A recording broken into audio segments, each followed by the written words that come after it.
Hello বন্ধুরা, সবাইকে শুভ বিজয়া তৃতীয়ার শুভেচ্ছা। আশা করি আপনাদের সবাই পুজোটা খুব ভালোই কেটেছে। আর ভিডিওটা ছাড়তে অনেকটাই লেট হয়ে গেল, তাই শুরু করলাম। আর সুমি ব্লগকে সবাইকে স্বাগত। আর দেখুন, এই লক্ষ্মী পুজোর সব আয়োজন করছিলাম।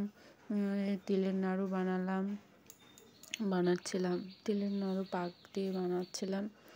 আর এদিকে তিলের নাড়ু, খই রুকরা আর খই রুকরাও বানিয়েছিলাম। তোমরা তোমরা এটাকে কি বলো একটু জানাবে কমেন্টে। আর নারকেলের নাড়ু, তিলের নাড়ু আর এই সব ভোগ রান্না হয়ে যাওয়ার পর সেগুলো ঠাকুরকে দেওয়ার জন্য সব বাড়ছিলাম। পায়েস, খিচুড়ি, 5 রকম ভাজা, খই রুকরা সব পরিষ্কার করে তারপরে ঠাকুরের জন্য ভোগ দেওয়ার জন্য সব বেড়ে নিচ্ছিলাম। আর এদিকে মোনা বাজি ফাটাচ্ছিল দাদুর সাথে। দাদুকে বলছে, দাদু আমি বাজি ফোটাবো। ও তো আর পারে না, ও তো ছোটো।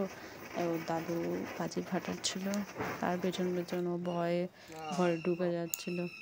আর এই দেখুন আলপনা করেছে। আমি খুব একটা ভালো পারি না, তাই চেষ্টা করলাম। এই দেখুন, আশা করি আপনারা এর থেকে ভালো আলপনা দিতে পারেন। আমি খুব একটা ভালো পারি না।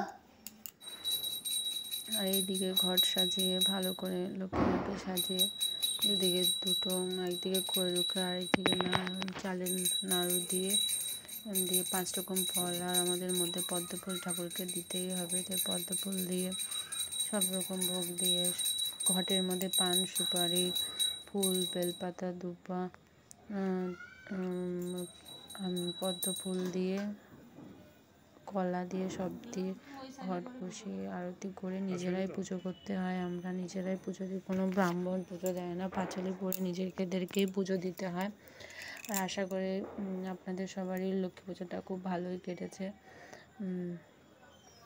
সারাদিন এই লক্ষ্মী পুজোর সব আয়োজন করতে করতে সময়টা কীভাবে কেটে গেল বোঝাই গেল না। আর ভালো লাগলে একটু লাইক আর সাবস্ক্রাইব করে দেবেন।